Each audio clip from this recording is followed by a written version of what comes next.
صلو علی الحبیب صلی اللہ تعالی علی محمد۔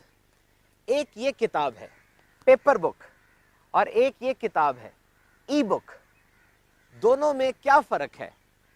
آپ کون سی کتاب پڑھنا پسند کریں گے؟ دونوں کے فوائد کیا ہیں؟ ایک فائدہ تو بالکل آبویس ہے اور بالکل کلیئر ہے کہ ای بک کے اندر you can carry a whole library in a e book. E book کے اندر آپ پوری کی پوری لائبریری لے سکتے ہیں۔ مثال کے طور پہ بھی میں آپ کے سامنے آ کے یہ پریزنٹیشن دے رہا ہوں، میرے پاس ایک کتاب ہے، اگر میں 10 کتابیں اٹھا کے لے کر آؤں گا اور یہاں پہ رکھوں گا، ایک ایک کتاب کو کھول کے آپ کو بتاؤں گا تو یہ تھوڑا سا شاید عجیب لگے، لیکن آپ سمجھ سکتے ہیں کہ آج اگر آپ کے لیپ ٹاپ میں 2 ٹیرا بائٹس کی میموری ہے اور آپ 300 صفحوں والی 14 لاکھ کتابیں اس لیپ ٹاپ میں سٹور کر سکتے ہیں۔ This is a very big benefit۔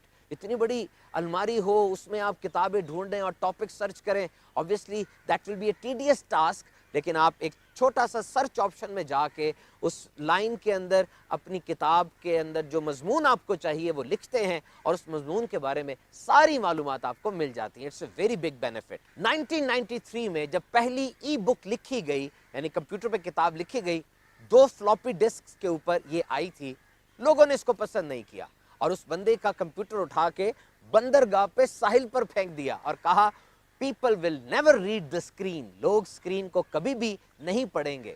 University of میساچیوسیٹس کی ایک تحقیق کے مطابق کچھ لوگوں کو یہ پیپر بک اچھی لگتی ہے، اس کی خوشبو، اس کی فیلنگ، اس کا احساس، اس کو کھولنا پڑھنا، ایک خاص تعلق اس سے پیدا ہو جاتا ہے۔ اور ایک خاص ریسرچ تو یہ بھی بتاتی ہے، دیکھیے یہ کتاب ابھی میں نے پڑھی نہیں، میں اس کو پڑھنا شروع کروں گا، یہاں پر یہ موٹا ہوا ہے، یہاں پر تعداد زیادہ ہے صفحوں کی، یہاں پہ کچھ بھی نہیں ہے۔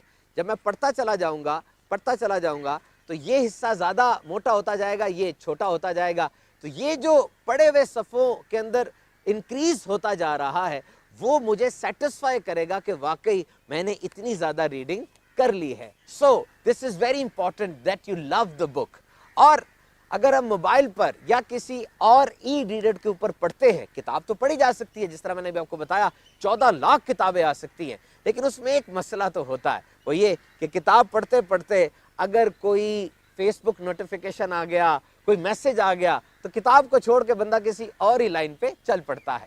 در حقیقت screen will never replace the paper. یاد رکھیے پیپر کی اپنی ایک اہمیت ہے اور اسکرین کبھی بھی پیپر کو ریپلیس نہیں کر سکتی۔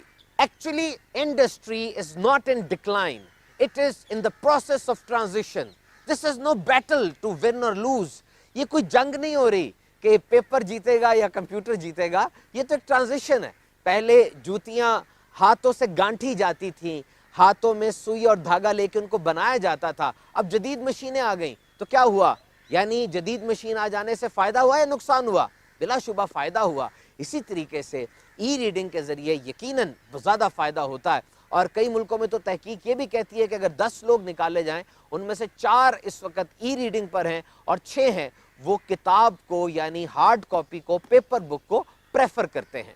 پہلے ایک تحقیق ہوتی تھی، عرصہ لگ جاتا تھا وہ تحقیق ہمارے پاس پہنچتی تھی، لیکن آج انٹرنیٹ کی مدد سے، اس ای ریڈنگ کی مدد سے 2 سیکنڈ لگتے ہیں، میڈیکل سائنس ہو، کلچر ہو، سوسائٹی ہو، انجینئرنگ ہو، کوئی بھی تحقیق ہوتی ہے پوری دنیا میں وہ پھیل جاتی ہے۔ So now it's not restricted, it's global۔